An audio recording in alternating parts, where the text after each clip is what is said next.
सोच के देखो, आपके स्कूल में सबको, एक ही इंसान को सारा काम करना पड़ रहा है कि वो प्रिंसिपल का भी काम करेगा, साफ सफाई का भी करेगा, पढ़ाने का भी करेगा और सारी चीज़ों का भी करेगा। तो स्कूल आपका अच्छे से फंक्शन कर ही नहीं पाएगा। सिमिलरली आपकी बॉडी में जो सेल हमने पिछले चैप्टर में पढ़ा था, अगर उस सेल को मैं सारा काम दे दूं कि आपको हाइट का ब्लड पंप भी करना है, हर चीज़ खाना भी आपने डाइजेस्ट करना है, ब्रीथ भी करनी है, तो वो हर चीज़ कर ही नहीं पाएगा। तो इन सब चीज़ों को हम सोल्व करने के लिए क्या करते हैं, स्कूल में देखो हम स्पेशल हर चीज के लिए स्टाफ हायर करके रखते हैं कि सब चीज आपके डिपार्टमेंट बने होते हैं। टीचिंग के लिए टीचर्स होते हैं, प्रिंसिपल अलग काम होता है, मैनेजमेंट के लिए अलग चीज होते हैं, सफाई करने वाले अलग होते हैं। सिमिलरली हमारे सेल भी क्या करते हैं, अलग अलग काम करने के लिए ग्रुप बना लेते हैं। जैसे कि हमारे पंपिंग के लिए, जैसे आपका टीचिंग के लिए टीचर्स का ग्रुप था, ऐसे ही आपके हाइट के लिए अलग से सेल का ग्रुप बना रखा है, मसल्स के लिए अलग से सेल का ग्रुप बना रखा है। तो जो सेम काम करने वाले सेल जब ग्रुप बना लेते हैं ना, उसको हम क्या बोलते हैं, टिश्यू। यहीं से ही हमारी डेफिनेशन जो टिश्यू की बनती है। तो इस चैप्टर में हम क्या करेंगे, देखो कंप्लीट ब्रेकडाउन करेंगे प्लांट और एनिमल सिस्टम का भी, कि प्लांट के कैसे टिश्यूज बनते हैं, क्या काम करते हैं, एनिमल्स के कैसे टिश्यू होते हैं, क्या काम करते हैं। तो इसमें हम देखते हैं। सबसे पहले देखो, सेल है हमारा, ये मिल के क्या बना, टिश्यू। मतलब जो सेम काम करने वाले सेल थे उन्होंने ग्रुप बना लिया और वो मिल के अपना काम करेंगे। इससे हमारा काम जब बहुत अच्छे से प्रॉपर चलता रहेगा, क्योंकि आप हमारी बॉडी देखो, जब हम सोते हैं तब भी हमारा डाइजेस्टिव सिस्टम वगैरह काम करता रहता है। तो इससे हमारा काम करने में अच्छे से बहुत हेल्प मिलती है। टिश्यू मिलके क्या बनाते हैं, एक ऑर्गन, और ऑर्गन मिलके हमारी क्या बनाते हैं, ऑर्गन सिस्टम। और ये सब मिलके हमारा एक इंसान, हमारी पूरी बॉडी बनती है जो प्रॉपर हमारा काम करने में हेल्प कर रही होती है। A group of cell with a similar structure working together to perform a specific job, ये हमारी प्रॉपर डेफिनेशन हो गई। देखो डिवीजन ऑफ लेबर क्या होता है, टास्क इसमें शेयर होते हैं, सब अपना काम बांट लेते हैं कि हम लोग मिलकर ये काम करेंगे, हम ये काम करेंगे। इससे क्या होता है, कम टाइम लगता है और अच्छा काम हो जाता है। कॉम्प्लेक्स बॉडी जो हमारी क्या होती है, इसके लिए हमें स्पेशल वर्कर ऐसे ही चाहिए ही होते हैं। देखो अगर एक सेल अकेला काम करेगा तो बहुत ज्यादा ओवरलोड हो जाएगा और काम हो भी नहीं पाएगा और टाइम भी ज्यादा लगेगा। जैसे सब लोग मिलके टिश्यू का करते हैं, अपने काम अपने हिसाब से सारा बांट के करते हैं कि अच्छा हम ये काम कर लेंगे, आप ये काम कर लो। अब देखो द ग्रेट डिवाइड, प्लांट के अलग टिश्यूज होते हैं, एनिमल के अलग टिश्यू होते हैं। तो प्लांट में देखो इनकी अपनी अपनी नीड होती है, उसके हिसाब से टिश्यू होते हैं। प्लांट एक जगह रहते हैं, ये मूव नहीं करते हैं, एनर्जी इनके लिए इसलिए कम चाहिए होती है इनको, क्योंकि मूव ही नहीं कर रहे, हमें तो दिन में इतना घूमना फिरना होता है, हमें एनर्जी ज्यादा चाहिए। टिश्यू का नेचर क्या होता है, इनमें डेड होता है ज्यादातर और सपोर्टिव, ताकि एक जगह खड़े रहने में इनको सपोर्ट मिल सके। ग्रोथ पैटर्न क्या है, ओनली इन स्पेसिफिक रीजन, कि जैसे कि हर जगह ग्रोथ नहीं होती, सिर्फ क्या होगी, टिप्स पे या रूट पे ग्रोथ हो गया। आपने देखा पत्ते ऊपर बढ़ते हैं, नीचे जड़ें बढ़ती है।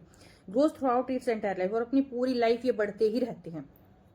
एनिमल का देखो mobile, they move for food and shelter, ये अपने रहने खाने के लिए पूरा मूवमेंट इनको करनी होती है।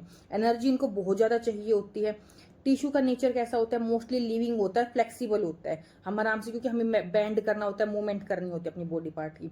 इनका ग्रोथ पैटर्न क्या होता है, यूनिफॉर्म होता है पूरी बॉडी में, और एक मैच्योरिटी, एक एज आने पे हमारा जो है रुक जाता है। जैसे आपकी आपकी हाइट बढ़नी रुक जाएगी, आपकी हर एक चीज एक टाइम पे सब कुछ ग्रो हो जाएगा और वो रुक जाएगा वहीं पे। फिर देखो हम एक एक करके दोनों देखेंगे। सबसे पहले plant tissue, the big picture. Plant में हम क्या करते हैं, दो टाइप के टिश्यूज आ जाएंगे, मेरिस्टेमेटिक, यानी कि एम से आप मैजिक याद रखो, जो ये एक तरह से मैजिक करते हैं, मतलब कि डिवाइड होते हैं, जैसे जादू होता है ना, एक से दो, दो से चार, चार से आठ, ऐसे डबल होते जाएंगे ये। फिर होता है दूसरा परमानेंट, नॉन डिवाइडिंग, ये डिवाइड नहीं हो रहे हैं, ये परमानेंट है ये। इसमें भी देखो ये क्या है, जब ये वाले टिश्यूज ही बाद में थोड़ा एज हो जाने के बाद, जब इनका काम नहीं होता, ये रिटायर हो जाते हैं, तो ये परमानेंट हो जाते हैं ये। तो देखो मेरिस्टेमेटिक में एपिकल, इंटरकैलरी, लेटरल, और परमानेंट में सिंपल और कॉम्प्लेक्स। इनको हम एक एक करके डिटेल में देखेंगे। मेरिस्टेमेटिक टिश्यू हम देख लेते हैं, ग्रोवर्स हम इनको बोल देते हैं। ये आपका ट्री है, देखो इसके ऊपर ऐसे ग्रो हो रहा है ये टिश्यू, एपिकल हम इसको बोल देते हैं, टिप्स पे, रूट के और शूट पे मिलेंगे, ऊपर और नीचे, मतलब जहां इसकी ग्रोथ होती जाती है। इसका काम क्या है, प्राइमरी ग्रोथ, इंक्रीज करता रहता है लेंथ को ये। अब आप ये बताओ, मान लो एक काऊ आई, गाय आई, उसने ऊपर की घास खा ली, अब क्या बढ़ेगा कहां से, ये जो बढ़ने वाला टिश्यू तो वो खत्म हो गया। अब क्या होगा, ये जो इसकी पार्ट है ना, जो डिवाइड है, यहाँ पे नोट्स जो है, यहाँ से आपने देखा होगा नई ब्रांचेस निकल जाएगी, मतलब ऊपर से ये गाय खा गई इसको, एक ब्रांच यहाँ से निकली, एक ब्रांच यहाँ से निकली, ऐसे पूरा ये झाड़ी की तरह फैल जाएगा। तो यहाँ पे काम आते हैं हमारे इंटरकैलरी जो टिश्यूज होते हैं, ये नोड्स पे मिलते हैं जॉइंट पे, जैसे शुगर कोन के। ये रीग्रोथ, इंक्रीज इंटरनोड लेंथ में हेल्प करते हैं, जैसे कि ग्रास हमारी रीग्रो हो जाती है कट होने के बाद में। लेटरल ऐसे याद रखो, देखो ये लेटा हुआ है, लेइंग डाउन, ऐसे मोटा, ये तो था कि ऊपर बढ़ने में, दोनों का काम देख लो। जो ऐसे चौड़ाई इसकी बढ़ा रहा है ना कि पौधे को मोटा कर रहा है, वो हमारा लेटरल हो जाएगा। ये साइड ऑफ स्टेम में भी, रूट में मिलेगा। सेकेंडरी ग्रोथ होती है, इंक्रीज करता है गिर्थ यानी कि मोटाई, फैट इसको मोटा बनाता है। अब हम देखते हैं growing up the process of differentiation. अभी हमने देखो दो टाइप के टिश्यूज देखे थे कि जो मैजिक वाला था ना वो क्या होता है, थोड़े टाइम बाद जब बूढ़ा हो जाएगा ना, एक एज हो जाएगी, वो परमानेंट में कवर हो जाएगा। तो ये देखो, जब ये एक टाइम पे ऐसा टिश्यू था जो ग्रो कर रहा था, 1 से 2, 2 से 4 ये बनने लग रहे थे देखो, लेकिन एक टाइम बाद इसका काम खत्म हो गया या फिर ये कर नहीं पा रहे, तो अब हम ये क्या बन जाएगा, एक परमानेंट टिश्यू बन जाएगा बड़ा होके। देखो यहाँ पे स्टोरेज की शेप जो एरिया है वो बहुत ज्यादा हो गया। अब इसमें ये फूड को स्टोर करने का काम करेगा। उसको बोल दे कि आप अंकल जी बहुत एज्ड हो गए, आप यहीं बैठे रहो, बस आप हमारी खाने की रखवाली करो, खाने को स्टोर करो, आपने कुछ भी काम नहीं करना है। डेफिनेशन देखो, when a dividing cell stop dividing and take on a permanent shape, size and function, ये हम बोल देते हैं। देखो इसके मेरे पहले इसके क्या फीचर थे और अब क्या फीचर हो गए। पहले इसमें कोई वैक्यूल्स नहीं था क्योंकि इसको नीड नहीं थी स्टोर की और कुछ भी काम करने की। नो इंटरसेलुलर शेप, यहाँ पे पैक्ड टाइटली एकदम ये थे। थिन वॉल्स होती है ताकि पतली पतली वॉल हो, ये आराम से क्या है डिवाइड हो सके। डेंस साइटोप्लाज्म और प्रोमिनेंट न्यूक्लियस इसमें होता है। परमानेंट में क्या हो जाएगा, लार्ज वैक्यूल्स हो जाएगा ताकि स्टोर करने के लिए इनके पास ज्यादा जगह रहे। डिफाइंड और अनचेंजेबल इसकी शेप होती है। इनकी शेप चेंज हो रही है, इनकी शेप एकदम फिक्स हो गई है। अब हम जो सिंपल परमानेंट टिश्यूज थे, पीसीएस से आप याद रख सकते हो। पी से पैरेन्काइमा यानी कि पेरेंट्स है, पी फॉर पेरेंट्स। कोलनकाइमा सी से कोलर, ये कोलनकाइमा, ये एस से सोलिड। इनको याद रखो। देखो जैसे हमारे पेरेंट्स हमें क्या करते हैं, हेल्प करते हैं, ऐसे आप ये रखो इनका नेचर क्या है, लिविंग है। शेप क्या है, सर्कुलर है, थिन वॉल है, लार्ज वैक्यूल्स। इनका काम क्या है, स्टोरेज करना और पैकिंग करना। बोनस इनके और 2 पार्ट हो जाते हैं। क्लोरेनकाइमा, ये हमारा कहाँ पे काम आता है, क्लोरोफिल वगैरह या फूड के में काम आता है। एरनकाइमा जहाँ पे एयर बाउंसी इन वाटर, जैसे कि आप लोटस ऊपर पानी में तैरता रहता है ना, वो इसी की वजह से होता है। नेक्स्ट आपका ये आता है क्लोरेनकाइमा कोलर। इसका नेचर ये भी लिविंग है, ये एलेंगोटेड होता है, थिक होता है। कॉर्नर पे देखो, कॉर्नर पे थोड़ा सा थिक हो गया। जॉब क्या है, फ्लेक्सिबिलिटी बना के रखना ताकि आराम से मूवमेंट हो सके। मैकेनिकल सपोर्ट प्रोवाइड करवाना, जैसे कि क्रीपर्स या क्लाइंबर, आपने वो बेल देखी है कि सपोर्ट ऐसे लेके ऊपर चढ़ती जाती है, वो ये काम करते बिना टूटे। फिर हम देखते हैं सोलिड, नाम से पता चलता है ये डेड है इसलिए सोलिड है, ठीक है। इसकी शेप कैसी होती है, नैरो थिक वॉल्स होती है और ये लिग्निन का बना होता है। जो भी इसकी क्या होती है, सिर्फ हार्डनेस और टाइटनेस प्रोवाइड करवाना, स्टिफनेस प्रोवाइड कराना। जैसे कि आपने नारियल देखा, नारियल के बाहर एकदम टाइट जो पार्ट होता है, कोकोनट का हस्क हो गया, वॉलनट शेल हो गई, वॉलनट का बाहर का कवर इतना हार्ड होता है, वो सारी चीजें यही होती है। देखो अब हम देखते हैं नेक्स्ट अपना कॉम्प्लेक्स परमानेंट टिश्यूज। सिंपल देख लिया, कॉम्प्लेक्स में भी 2 पार्ट आ जाएंगे, जाइलम और फोइलम। देखो जाइलम मतलब कि वाटर पाइप की तरह काम करता है। इसमें ट्रांसपोर्ट पानी और मिनरल जो है, जड़ों से पानी, हम जड़ में पानी देते हैं ना, वो ऊपर जा रहा है। डायरेक्शन इसकी अपवर्ड होती है, रूट से लीव की तरफ जाएगी। ये ज्यादातर डेड सेल्स होते हैं सपोर्ट के लिए। देखो ये इसके सारे पार्ट है, ट्रैकेट्स, वेसल्स, फाइबर, पैरेन्काइमा। लेकिन इसमें जो जाइलम पैरेन्काइमा ना, ये सिर्फ लिविंग होता है, बाकी सब डेड होते हैं। फोइलम का देखो अपवर्ड और डाउनवर्ड दोनों तरफ मूवमेंट हो रहा है, ऊपर से नीचे, क्योंकि ये क्या कर रहा है, फूड को ट्रांसपोर्ट कर रहा है। और खाना तो ऊपर भी चाहिए नीचे भी चाहिए, तो दोनों डायरेक्शन में जाने लग रहा है। डायरेक्शन इसकी बाई डायरेक्शनल हो गई, लीव से एवरीवेयर ये खाना जाएगा। मेकअप क्या है, मोस्टली लिविंग होती है सेल्स इसमें। सिर्फ फोइलम जो होती है वो डेड होती है, और बाकी की इसके पार्ट क्या है, जो सीवी ट्यूब है, कंपेनियन सेल है, पैरेन्काइमा है, फाइबर है, ये सब। अब हम देखते हैं अपना प्रोटेक्टिव टिश्यू। इसमें आ जाएंगे एपिडर्मिस और स्टोपेंट्रा। देखो ये आप डायग्राम देख रहे हो, ये हमारी एपिडर्मिस है, इसके क्यूटिकल वैक्सी है, ये आपका बीच में स्टोमेटा है, ये गार्ड सेल्स है। देखो एपिडर्मिस द स्किन ये एक तरह से होती है, outermost single cell layer होती है, इसके क्यूटिकल होते हैं। वैक्सी वाटर रेसिस्टेंट लेयर इसके ऊपर टॉप में होती है। Extra thick in desert plant, जो डेजर्ट प्लांट आपके होते हैं ना ज़ेरोफाइट्स, उसमें जो लेयर होती है ना क्यूटिकल, ये थोड़ी मोटी होती है, ताकि आपने थोड़ा गुद्दम गुद्दम सा आपको ऐसे टच करोगे तो लगेगा जैसे कि आपका एलोवेरा हो गया, ठीक है, ताकि उसका जो पानी है ना वो ऐसे सनलाइट में बाहर नहीं निकल सके, इसीलिए। फिर होता है बीच में स्टोमेटा, ये छोटे छोटे से होल्स होते हैं जिसको गार्ड कौन रखते हैं, दो स्वोलन गार्ड सेल्स। इसका काम क्या होता है, गैस एक्सचेंज करने, जैसे CO2 for food, O2 out, transpiration, sweating out excess water to keep the plant cool. अब हम देखते हैं प्रोटेक्टिव टिश्यूज, कोर्क। देखो आपने ये तना देखा, उसके बाहर का एकदम टाइट जो हिस्सा होता है वो कोर्क होता है। As a plant grow older the outer epidermis is replaced by cork. तो जो बाहर की एपिडर्मिस थी ना वो किस में कन्वर्ट हो गई है, कोर्क में हो गई है। ये कैसे फॉर्म हुई है, लेटरल मेरिटिज्म जो थी वो कोर्क कैम्बियम जो था उससे वो कन्वर्ट हो गई है। की फीचर क्या है, सेल्स आर कंप्लीटेड ये डेड सेल है एकदम कंप्लीटली, कंपैक्टली अरेंज, बहुत टाइटली एक दूसरे से जुड़े हुए हैं, इंटरएक्टिव, कोई भी गैप ही नहीं है। इस तरह से सीक्रेट वेपन होता है कि प्रोटेक्शन कर रहा है कि आराम से इसमें अंदर चीजें हो रही है, बाहर ऐसे कवर लगा हुआ है। Cork cell wall contain chemical, इसमें केमिकल होता है कोल्ड, हम इसको सबमेरिन बोलते हैं। It act like a waterproof seal की तरह ही काम कर रहा है। Making the bark impress to water loss, की वाटर लॉस नहीं होगा, गैस एक्सचेंज नहीं होगी, अल्टीमेट मैकेनिकल प्रोटेक्शन के लिए हेल्प कर रही होती है। अब हम देखते हैं एनिमल टिश्यूज, इसमें भी 4 मेन चीजें आ जाएंगी। एपिथियल, जैसे हमने अभी प्लांट के देखे थे, ये एक तरह से शील्ड का काम करते हैं और इनको भी हम एक एक करके डिटेल में देखेंगे। Covers the body and linen internal organ tightly packed with zero gap, ये एकदम वैसे प्रोटेक्ट करके रखते हैं पूरी बॉडी को। मस्कुलर इंजन एक तरह से हमारा होता है, responsible for all body movement, use special proteins to contract and relax. Connective, ये ग्लू और हाईवे की तरह काम करते हैं, कनेक्ट करते हैं, सपोर्ट करते हैं, ट्रांसपोर्ट करते हैं चीजों को एक जगह से दूसरी जगह, जैसे कि ब्लड और हमारी बोन्स हो गई। नर्वस, ये मैसेंजर जो मैसेज इधर से उधर भेजने का काम करता है, इलेक्ट्रिकल सिग्नल्स को इधर से उधर ब्रेन से ही भेजता है।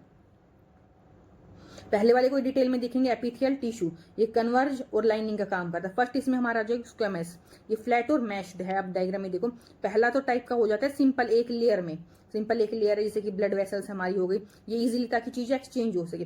स्ट्रेटिफाइड की एक के ऊपर एक लेयर है, जैसे हमारी स्किन है वो मल्टी लेयर है, किस लिए, ताकि वो हमें प्रोटेक्शन मिल सके हमें। फिर है क्यूबिडोइकल, ये क्यूब्स में होते हैं, found in kidney, tubules, gland, duct, give mechanical support. इसका आप कैसे याद रखो, कौन कौन से इसमें आ जाएंगे, केडीटी, किडनी, डक्ट और थायराइड में ये हमें मिलते हैं क्यूबिकल। कोलमनर, ऐसे टोल पिलर की शेप में ये होते हैं, इनकी इनर लाइनिंग में कहाँ कहाँ होते हैं, ये स्टमक के अंदर जो लाइनिंग होती है वहां मिलेंगे, इंटेस्टाइन में। ये इंक्रीज किस लिए, एब्जॉर्प्शन एरिया को इंक्रीज करने के लिए।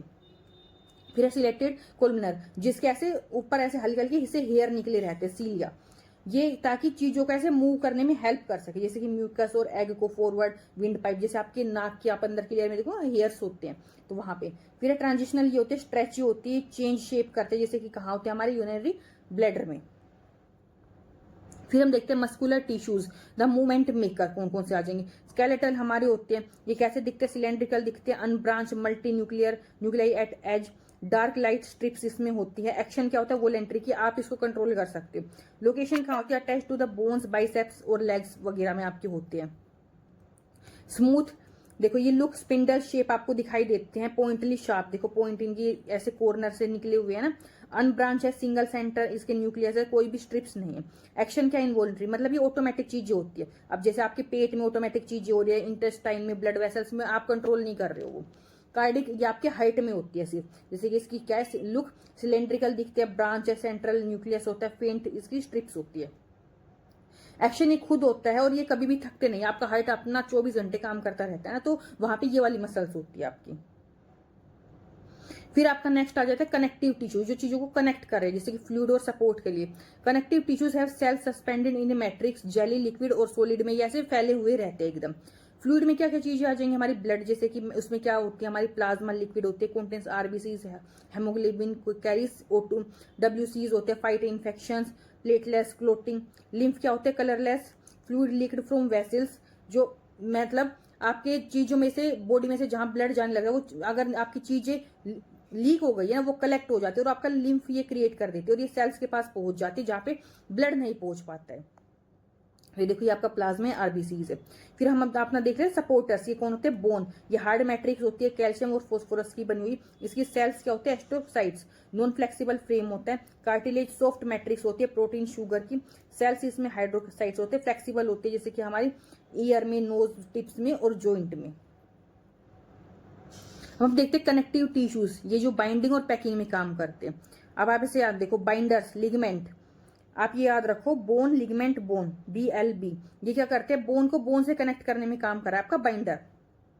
हाईली इलास्टिक और ये स्ट्रॉन्ग होता है। टेंडन्स, ये मसल्स को बोन से कनेक्ट करने का काम कर रहा है। टफ, रिज और लेस इलास्टिक होता है। ये MTB से आप याद कर लो, मसल, टेंडन और ये बोन। पैकर्स, जैसे कि जो पैक करके रख रहा है, आपको पैक किसने कर रखा है, आपकी फैट ने, जो आप खाना खा रहे हो, जो चर्बी कहते हैं ना, बहुत मोटा हो गया है ये, तो ये एब्टिपिन्स टिश्यू होता है, स्टोर करता है, ये स्किन के नीचे आपको स्टोर करेगा चीजों को। सेल फील्ड विद फैट, इसमें ग्लोब्यूल्स होते हैं, अल्टीमेट थर्मल इंसुलेटर, मतलब कि सर्दी गर्मी को ये आपको रेगुलेट करने में हेल्प करते हैं। फिर एरोलर टिश्यूज, देखो ये आपने जैसे आपके बबल रैप आते हैं ना, देखो इसमें हवा भरी रहती है, तो ये भी हमें क्या होती है, इसमें लूज जेली मैट्रिक्स होती है जो बॉडी के बबल रैप की तरह काम करती है, इसमें बीच में स्पेस होती है और ये हमें रिपेयर करने में हेल्प करती है। फिर देखो नर्वस टिश्यूज, जो कमांड सेंटर मेन हमारा होता है, जहां से हमारी पूरी बॉडी को कमांड दे रहे हैं, ट्रांसमिट इलेक्ट्रल और केमिकल सिग्नल्स इंटेंसली। देखो जब फटाफट से सारे ये सिग्नल्स लेगा, यह डेंड्रिट्स, ये एक्सन हमारा होता है, ये नर्व एंडिंग होती है, ये न्यूरो ट्रांसमीटर होते हैं, हम इसको एक एक करके देख रहे हैं। ये सिनेप्स है, जो बीच का गैप होता है, जो माइक्रोस्कोपिक गैप है ना दो न्यूरॉन्स के बीच में, उसको हम सिनेप्स बोल देते हैं। ये एक सिग्नल जंप कर जाते हैं केमिकल, और ये पार्ट क्या क्या होता है, डेंड्रिट्स, ये हेयर लाइक ब्रांचेस है, देखो यहाँ पे रिसीव करती है केमिकल सिग्नल को, फिर सेल बॉडी सोमा बीच में होती है, इसमें न्यूक्लियस होती है, ये कन्वर्ट करते हैं chemical to electrical signal change है। देखो केमिकल लिए हमने, क्योंकि हमारी बॉडी में केमिकल है, और यहाँ इलेक्ट्रिक सिग्नल कन्वर्ट हो गए। अब इलेक्ट्रिक सिग्नल जल्दी चलते हैं, तो ये फटाफट फटाफट इलेक्ट्रिक सिग्नल गए, फिर से दोबारा गए, और फिर यहाँ से चेंज होकर वापस चल गए। एक्सोन एक लॉन्ग टेल होती है, इसमें इलेक्ट्रिकल सिग्नल चल रहे होते हैं। नर्व एंडिंग ये रिलीज कर देते हैं chemical to pass the message on, फिर ऐसे मैसेज जो है एक से दूसरी जगह जाता रहता है। फिर हम देखते हैं द मस्कुलर, जो मशीन हमारे जॉइंट होते हैं, देखो जहां से हमारी जॉइंट में मूवमेंट हो रही है, बॉल एंड सॉकेट, जैसे हमारा शोल्डर है, हमारा ऐसे किस टाइप में मूवमेंट हो रही है, फ्री मूवमेंट होती है हर डायरेक्शन में, हमारे शोल्डर ये ऐसे मूवमेंट होती है। फिर हिंज, जो आपने ऐसे दरवाजों में देखे होंगे जॉइंट, ये मूव ओनली इन एक प्लेन में मूव हो सकते हैं सिर्फ, जैसे कि हमारी एल्बो, एल्बो को सिर्फ मैं ऐसे ऊपर कोहनी को मोड़ सकती हूँ, नी हमारा घुटना। पीवेट, जो ऐसे गोल गोल घूम सकते हैं साइड टू साइड, जैसे हमारी नेक हो गई। फिक्स कहाँ पे, जहां पे कोई भी मूवमेंट नहीं होती, जैसे हमारी स्कल है में। फिर हम देख लेते हैं applied biology, tree ring and growth. देखो हमने देखा होगा ना, आप किसी ट्री के तने को ऐसे काटते तो आपको गोल गोल ऐसे रिंग दिखाई देते हैं, और हमें उस रिंग को गिन के पता लगा लेते हैं ये इसकी कितनी एज होगी। तो वहां पे हम देखते हैं कि कितनी, देखो रिंग होगी और इसकी कितनी एज होती है, तो वहां पे आपका डायमीटर देख के आप पता लगा सकते हो कितना पुराना ये ट्री है। ऑब्जर्वेशन देखो, as a tree age increase both is diameter और एनुलर, देखो उसका डायमीटर भी इंक्रीज हो रहा है, उसकी जो रिंग है वो भी इंक्रीज हो रही है। तो बायोलॉजी क्या है इसके पीछे, टिश्यू जो रिस्पॉन्सिबल होते हैं ना इसकी इंक्रीज ग्रीथ करने के लिए, लेटरल मेरिस्टेम, ये क्या होते हैं, वेस्कुलर होते हैं, और कोर की इसका ये इंक्रीज होता रहता है। अगर मान लो इस एलिफेंट ने तना था, इसका पार्ट ये खा लिया, तो क्या असर होगा। तो जो कोर्क क्या काम करती है, हमारे प्रोटेक्शन का काम करती है, फोइलम फूड ट्रांसपोर्ट का काम करता था। अगर ये डिस्ट्रॉय हो जाएंगे ना, और ये बहुत डीपर अगर जाइलम तक डिस्ट्रॉय हो गया, बहुत अंदर तक उसने खा लिया, तो उसका ट्री लॉस हो जाएगा, लॉस का पानी जो हो जा रहा था, पानी खत्म हो जाएगा ट्रांसपोर्ट करने का सिस्टम, और वो ऐसे मर जाएगा। ये आपकी लास्ट टाइम रिवीजन करने के लिए चीट शीट, आप इसको ऐसे लिख सकते हो, स्क्रीनशॉट ले सकते हो। हमने अब तक क्या क्या देखा था, टिश्यूज हम डिवाइड करते हैं प्लांट एनिमल में, फिर प्लांट है मेरिस्टेमेटिक, परमानेंट आ जाते हैं, एनिमल में यह सारे थे। और मिलते हैं अपने नेक्स्ट वीडियो में। अगर आपको कोई भी इशू है या कुछ भी आपको डाउट है, आप मेरे को कमेंट करके बता सकते हैं। Okay bye bye.